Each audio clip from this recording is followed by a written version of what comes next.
I had a tremendous response from the first video we did on meat curing, in response to the campaign by the mass media against meat curing, and in an attempt for us to explain what it is and drill down into the issue a little bit more in detail. There were some specific questions that I want to address very quickly. The first thing is just to confirm again that nitric oxide is the curing molecule. Nitrogen, not nitrite. Nitric oxide, NO. Right? The only reason why sodium nitrite, not sodium nitrite, not sodium nitrate, not the ionic compound NO2 or NO3 or ammonia for that matter, are directly involved in any shape or form in meat curing. Let me say it again. Sodium nitrite is not the curing molecule. Iron, right? It is nitric oxide, right? Nitric oxide. The only reason why saltpeter or sodium nitrate, NO3 minus, the ionic compound, not the molecule, the only reason why that is involved in meat curing is because it is a source of nitrogen. It needs a source of nitrogen because at the end of the day you want to get to NO, to nitric oxide. There's two ways that you can get to nitric oxide, either through what we call reduction of NO3, which is reduced to NO2, which is reduced to NO, or through oxidation of N to NO. Right? What has the sources been traditionally for nitric oxide? Well, saltpeter has been a source and used for a very long time. Saltpeter, potassium or sodium or calcium nitrate, right? NO nitrate with an A, right? Then before saltpeter was used as the source for the nitrogen, it was sal ammoniac, right, which was used in antiquity, even before saltpeter became commonly used around the world, as a fertilizer and as an ingredient in gunpowder and an ingredient in fireworks, right, for its explosive action, or as a medicine, right? So before this happened, there was a salt. One of the classic salts from antiquity was called sal ammoniac, right? This was extensively produced in Egypt and in other parts of the world, right? The formula for sal ammoniac, the Latin, is NH4, the ammoniac, with chloride, right? Sal ammoniac, NH4Cl. The N is with the source of the nitrogen, right? Another source can be just ammonia, NH3.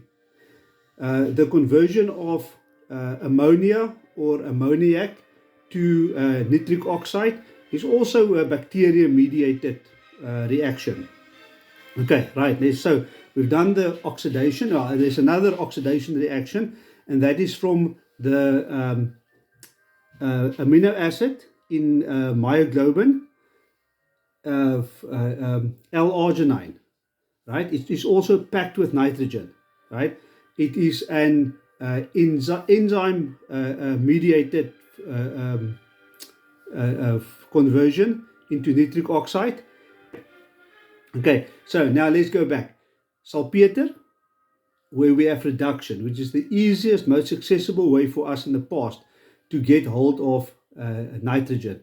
So we can go into caves, bat caves, or wherever we can find it in the soil under the houses where the cattle used to live. Through different processes, we can produce it. So it occurred naturally, and it was also, we figured out how to make it later. Saltpeter, which was used in gunpowder, and as I said, as a fertilizer or as a medicine. Right, so we can start with NO3. Through bacterial action, it's changed into NO2, into nitrite, right? And then chemically, there's a reaction into nitric oxide, right? Or it can happen through bacteria as well.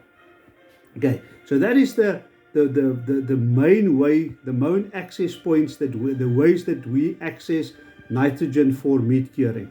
It's exactly the same process that is used by our bodies. It is the reason why we discovered that there's some inhibitory aspect to salpeter, right? We found out that there's some medicinal value in it, right? There's a preserving function in it. If we add salpeter to sausage production, we discovered that we don't get sausage poisoning, right? Botulinum, right? The reason for that we later discovered was because the salpeter changed into sodium nitrite. Sodium nitrite itself is a preservative, right? But the actual preservative in terms of botulinum is nitric oxide, right? Broad spectrum antimicrobial, broad spectrum antivirus capabilities, right? In terms of, I want to, now that I cleared that up, I thought it's going to be useful just to very quickly give historically when we started discovering the chemistry behind this. The first person to discover that there's nitrites in brine was Polensky. Polensky in 1891 did an article. He wanted to evaluate the nutritional value of cured meats. And he started with nitrates. And then at the end of the curing process, he investigated the brine and the meat, and he found that there's nitrites in, NO2 in. He asked the question, where does the NO2 come from? And it was known already at that point in time that it would have come from bacterial action. So he speculated that it was from bacterial action.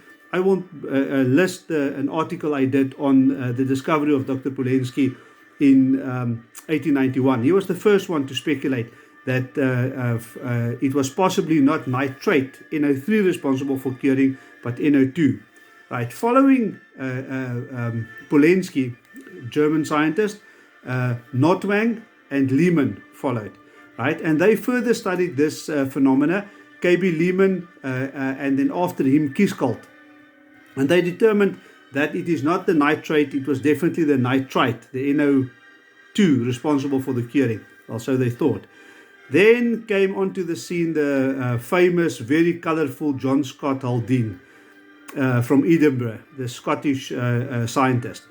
And he was the one who discovered that it was actually nitric oxide who's doing the curing that is the curing molecule. He published in 1901. Right, so, but I find it absolutely fascinating as I was reading over. I did an article on the fathers of meat curing. I will also post that in the blog and post that under the comments. And it's very interesting. You can get the link there and go and read about the fathers of meat curing, where who started unraveling the use of these reactive nitrogen species. But very interesting. It said about Haldane. Haldane showed that nitrite is further reduced to nitric oxide in the presence of muscle myoglobin and forms iron nitryl myoglobin. He showed that nitrite is further reduced to nitric oxide in the presence of muscle myoglobin and forms iron nitryl myoglobin. And it is this that cures the meat, right? It gives it a nice pinkish, purplish color. So that is fascinating. We know that there's other sources of nitric oxide. So the other sources of there's other ways that nitric oxide can be accessed directly. So the question is, can we cure meat without nitrates, NO3? Yes, we can. We add NO2 directly. Is there ways that we can cure meats directly without NO2? That's an interesting question, right? The long story short is yes. So just give one step back to Haldane. He said that curing takes place when nitric oxide is accessed in the presence of myoglobin. Right? It's incredibly important to remember that little statement. And that is in large part going to be the solution in the future to this enigma. So curing is possible without NO3. It is possible without NO2. NO can be accessed directly, right? It has been done, for example, in long cured, dry cured hams, dry cured bacons for centuries, right? where meat is left for the curing takes it's a matter of weeks and months and years sometimes, and nitric oxide is accessed or is created not through nitrate or nitrite. It is using the nitrogen that is in the muscle, in the meat itself, part and parcel of the protein, and oxidizing it, right? And then that cures the meat. Right, so it's been done for a very long time. So is it possible? Yes. Are we doing it? Yes.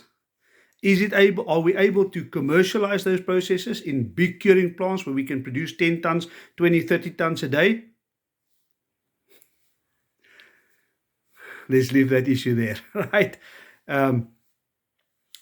Is it possible to not use sodium nitrite and sodium nitrate directly and cure meat? Yes, of course. We can do it indirectly. What's in some of the indirect ways that we can do it? We take leafy green vegetables that's packed with NO3, with nitrates, and we use that in our meat curing. It has been done in the Mediterranean for many years. They run courses. I've been hearing about courses and been invited to courses there for many years, where they use, if you just take spices and you rub spices on the meat that is packed with NO3, that will enter the meat, it will break down, and it will cure the meat, right? Some of it surprisingly quick. You can possibly do it within a week, So is it possible? Yes, it's absolutely possible. But are you still using NO3 then that is converted into NO2 that is converted into NO? Yes. So some people use celery powder, some people use other leafy greens that's packed with NO3. They produce a brine from that, and they inject that into the meat. Will that cure the meat? Yes, absolutely, it will cure the meat. Is it different from using sodium nitrite? No, it's absolutely no different. There's zero difference, right, between that method and adding sodium nitrite in your product itself. I was talking to somebody associated with a legislator in South Africa who made exactly that point to me the other day. It is absolutely spot on. There's no difference. It is the same basic reaction that takes place. Don't be fooled with this. It is the exact same basic process. Is it bad?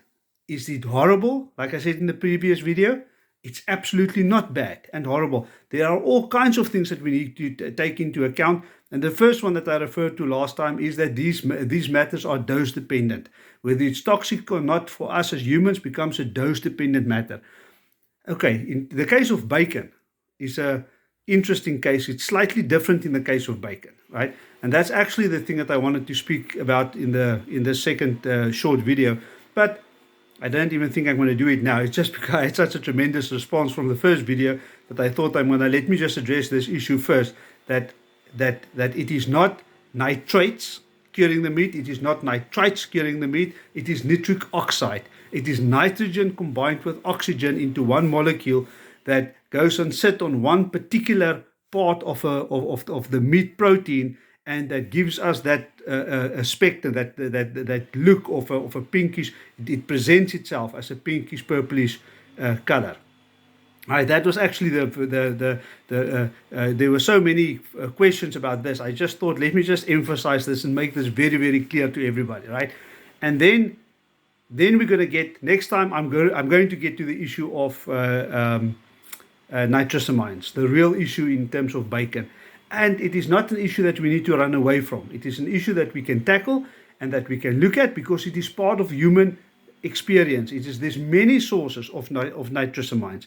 I will explain to you what it is. I will explain to you why it is dangerous, why we don't want it in our diet and those kind of things, and why bacon is not the only one that's got it. So again, I look at the whole hoo-ha about meat curing.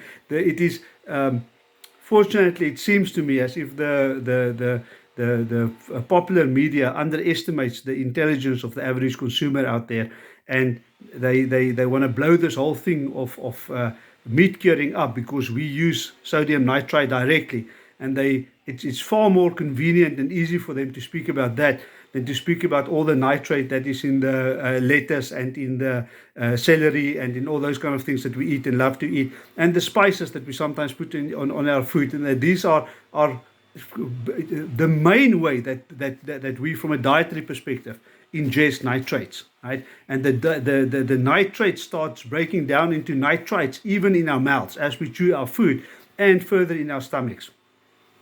There are issues to unpack a little bit more further to bacon specifically. Not so much hams, but we're going to look at that next time. Again, it is not an issue to run away from or to shy away from. It is definitely 100% not the same as the issue of cigarette smoking, right? It is not a recreational endeavor that we are busy here. We are busy with something with nutrition that is very, very personal, and every human on this planet is, we are all masters in the area of nutrition, and nutrition is very close to all of us. So it is not the same as smoking.